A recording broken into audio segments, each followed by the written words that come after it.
Are you doing a lot of defensive petitions? Or habeas. I was gonna say habeas, right? Slowed down a bit, which is good Yeah, compared to 6 months ago. yeah, Yeah. crazy. Hopefully that's. Estamos en vivo. Yeah. Perfecto, estamos en vivo. ¿Qué tal? Bienvenidos, bienvenidas, todas las personas que nos están acompañando, la comunidad mexicana de aquí que se une a esta transmisión. De parte del Consulado Mexicano en Chicago, me quiero presentar. Yo soy Saúl Juárez, soy cónsul de protección y asuntos jurídicos aquí en el Consulado de México en Chicago. Y en esta semana de derechos, en la semana SALE, como la conocemos, la semana de asistencia legal externa, el consulado, toda la red consular en Estados Unidos, queremos transmitirle la importancia de contar siempre con la opinión de especialistas, expertos y expertas en derecho migratorio, dado que pues siempre es importante contar con un buen diagnóstico y contar con alguien que pues tenga la preparación, la certificación y que esté capacitado o capacitada para dar estas orientaciones.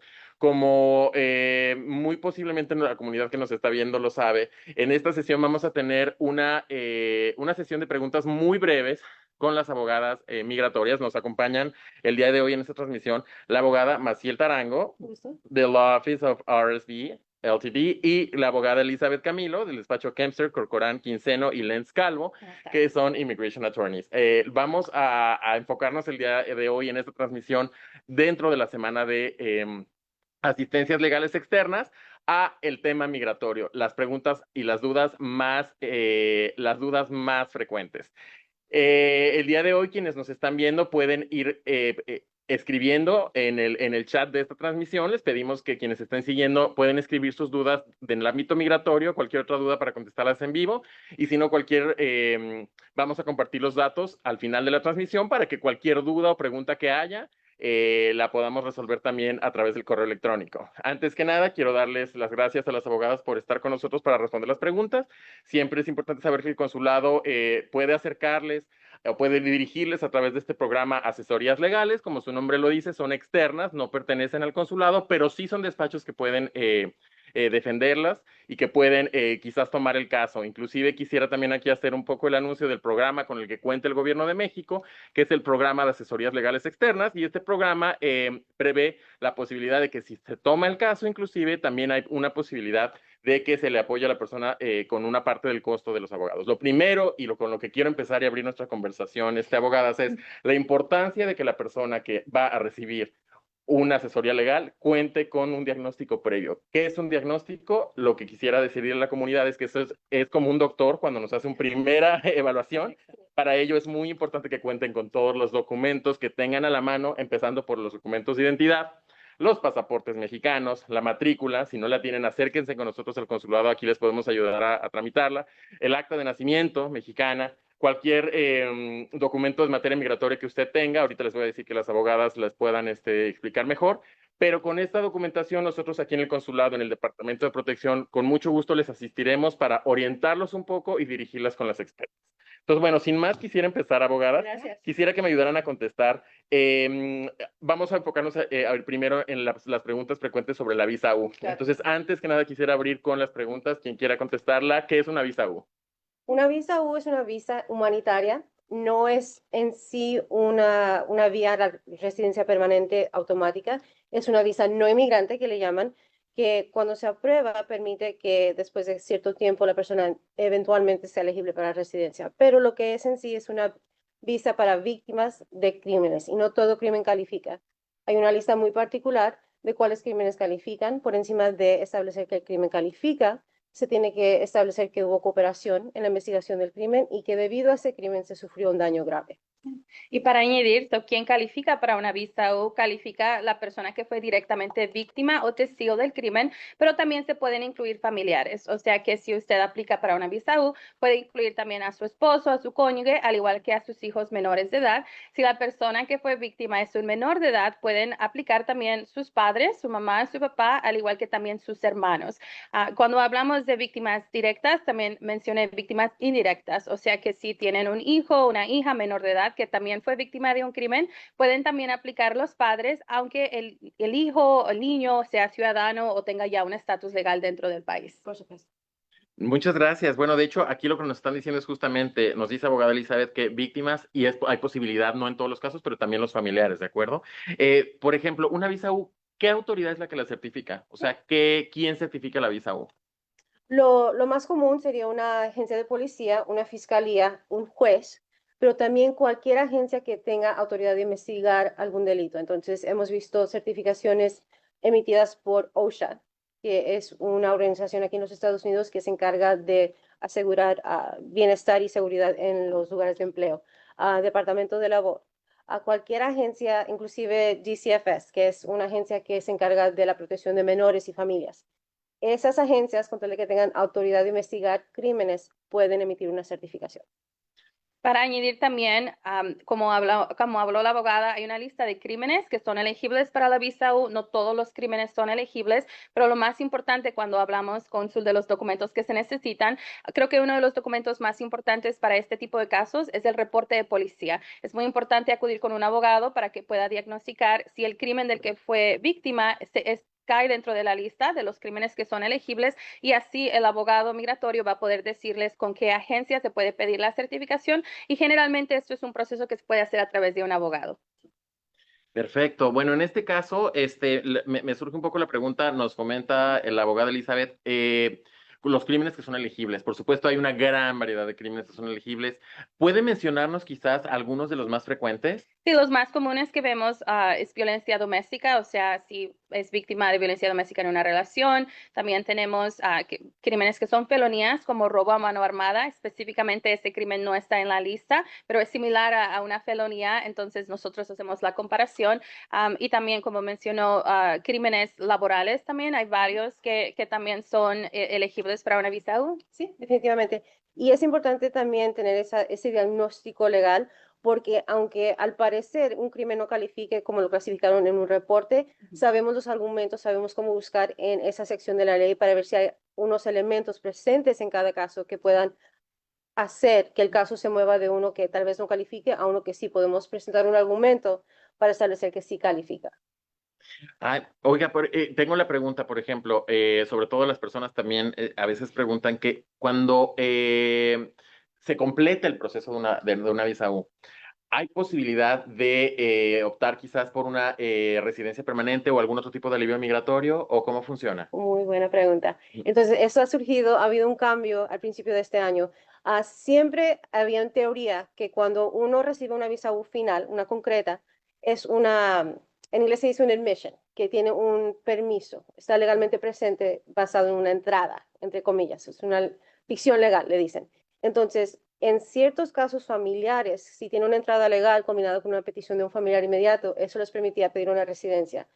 Este año esta administración ha dicho que no va a permitir eso, que la sección de la ley donde es admitido bajo la visa U es muy diferente de la que ellos contemplan para una entrada que les permite arreglar por medio de una petición familiar. Entonces, en ese sentido, no, tendrían que esperar.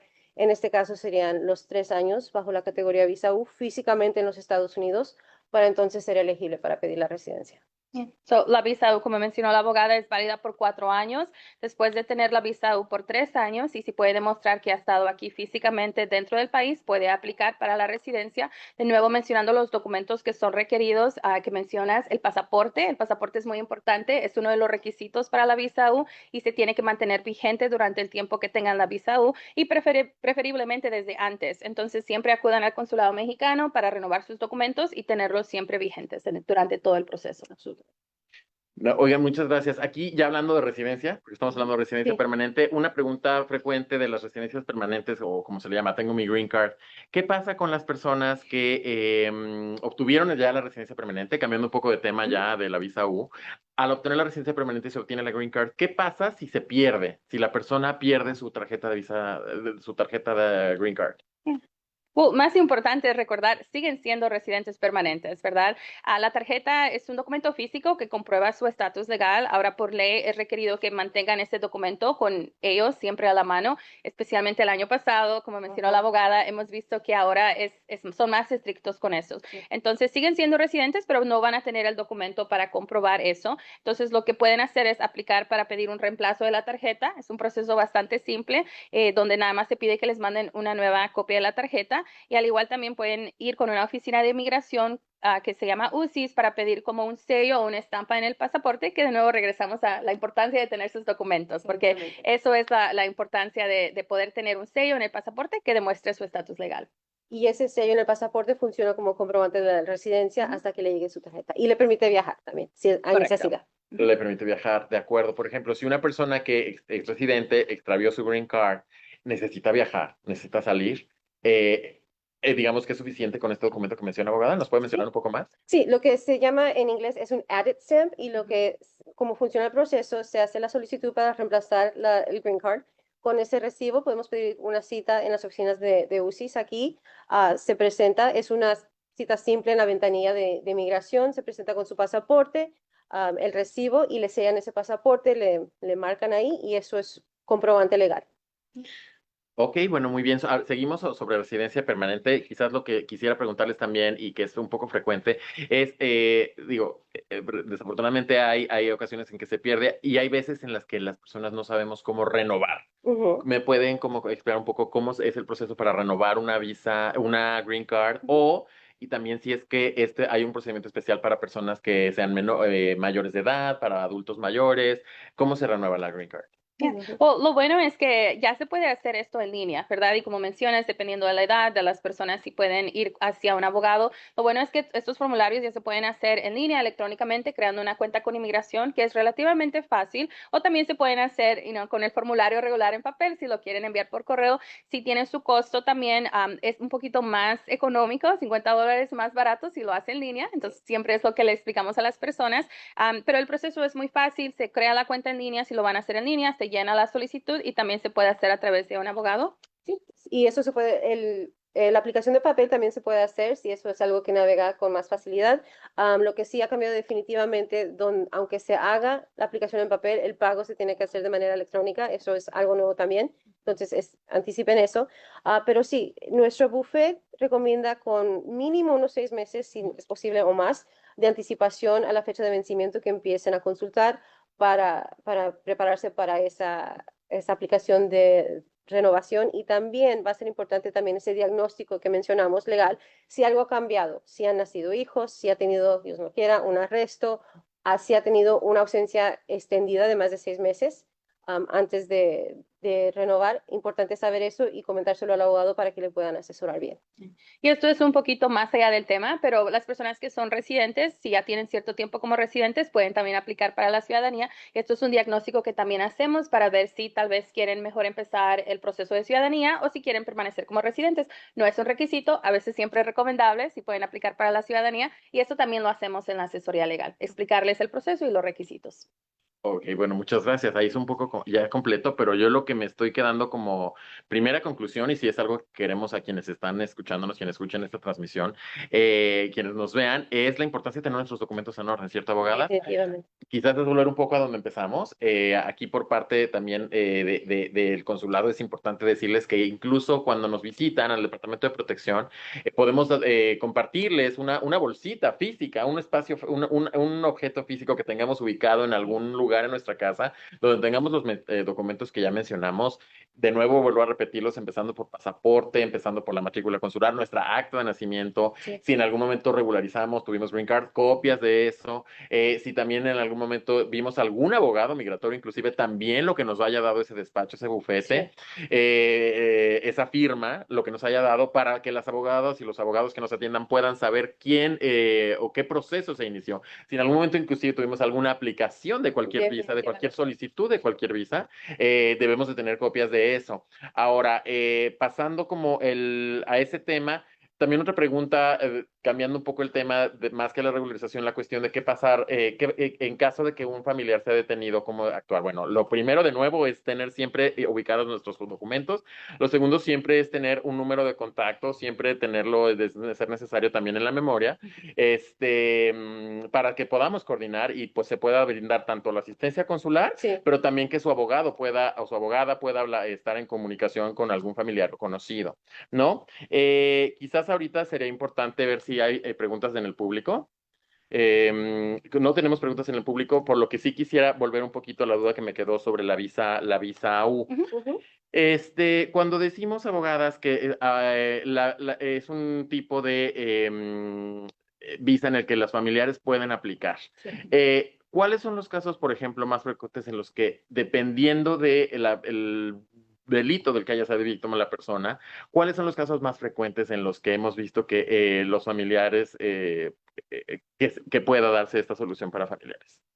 Pues todos los crímenes, mientras sea elegible el crimen y esté en la lista, de nuevo, más va a depender si están casados legalmente, o sea, si son pareja pero no están casados legalmente, pues en la mayoría de los casos no se puede hacer esa petición para incluirlos en la visa U. Hablando específicamente de menores de edad, tienen que ser lo que llamamos un hijo bajo la definición de inmigración, as child. Eso significa que tienen que tener menos de 21 no casado. Entonces, en un tema familiar, si viene, por ejemplo, una persona está casada, la persona tampoco tiene estatus legal, se hace el diagnóstico también para toda la familia, asegurarse que se pueda incluir. Aunque la visa es un muy buen programa, perdona muchas cosas, es lo que normalmente le digo a las personas, siempre se tiene que hacer ese diagnóstico legal para ver si son elegibles, si se pueden incluir. Incluso a veces tenemos casos donde las dos personas fueron víctimas del mismo crimen y ahí decidimos qué es lo mejor. ¿Quieren aplicar los dos juntos o quieren aplicar separados? También. Muchas gracias.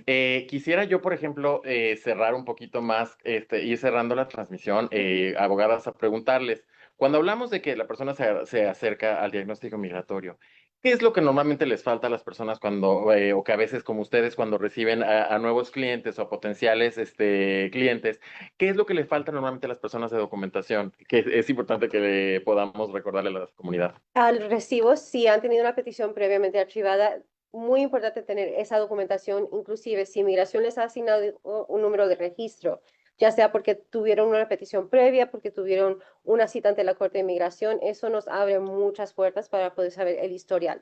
Entonces, importante saber eso.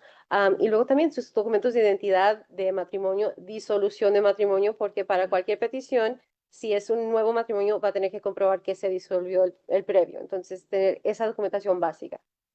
Y a mí me gustaría añadir también que si por alguna razón no tienen los documentos, una de las herramientas que usamos es hacer un FOIA, que es el Freedom of Information Act. Es una manera de colectar estos documentos de las diferentes agencias.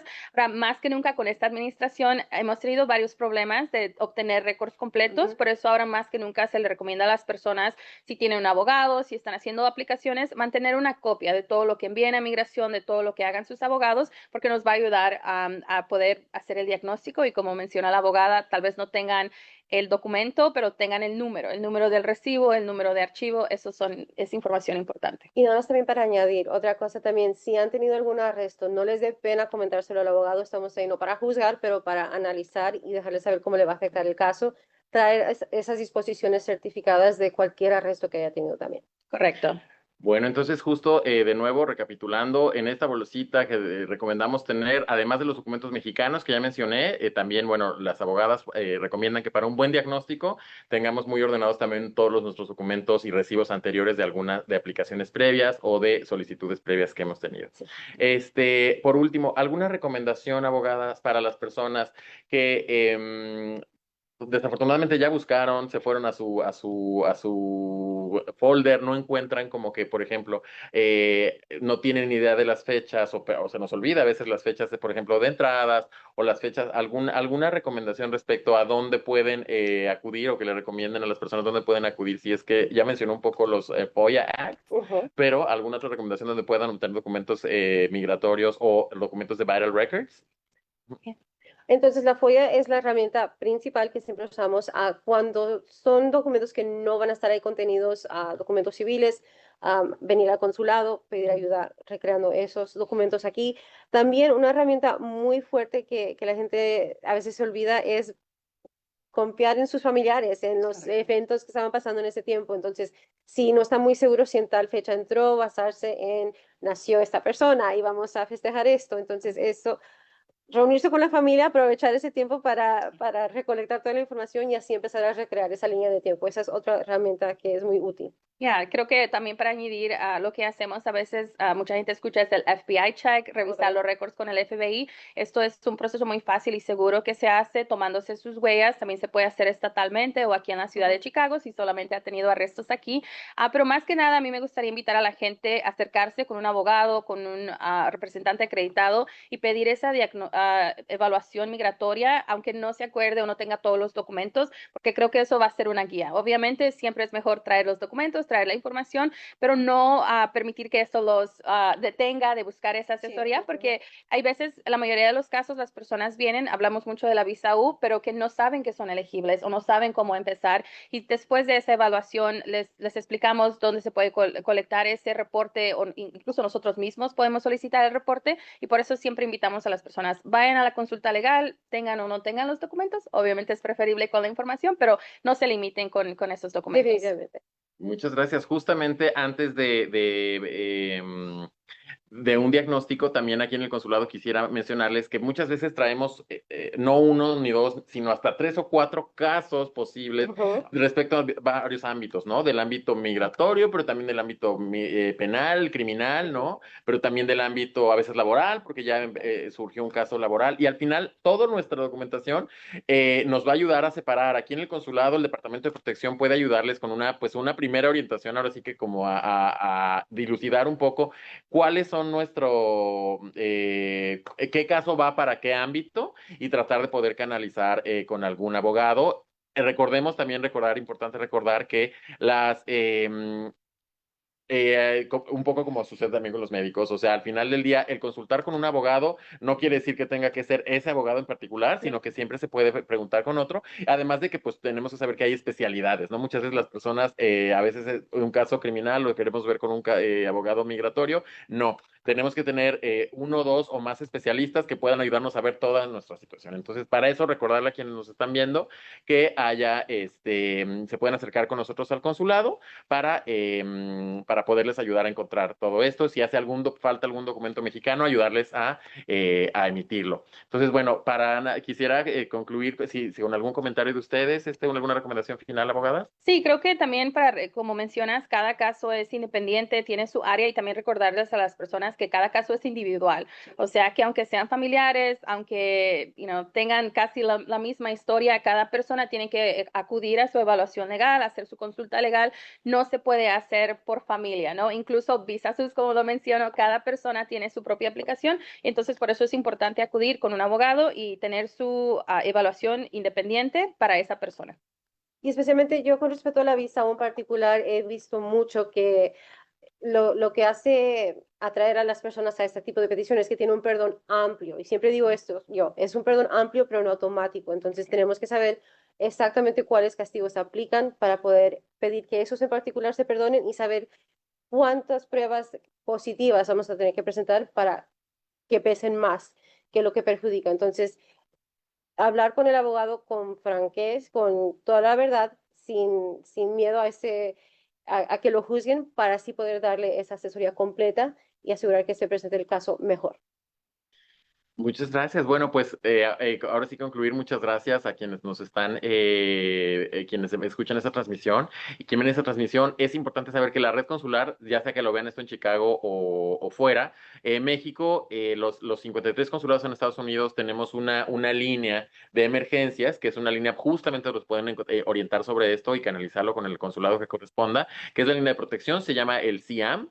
Y se puede encontrar, ustedes pueden marcar 24 horas al día, 7 días a la semana, es el 520-623-7874.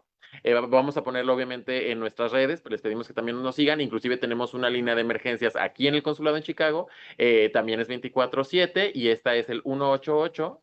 lo vamos a poner ahí mismo, es el 188-755-5511. Bueno, ahí podemos hacer como un primer medio de contacto para que alguien del consulado, del departamento, pueda como orientarles y canalizarlos con los abogados. Les pedimos estar muy al pendiente de esto, tener todo en orden y recordar que la prevención es protección y la información también es protección. Entonces, estar informado es una protección. Les quiero agradecer mucho a quienes nos están viendo. Muchísimas gracias, abogada Elizabeth. Gracias, Gracias gracias por la por estar invitación. aquí y bueno, muchas gracias también a quienes nos vieron.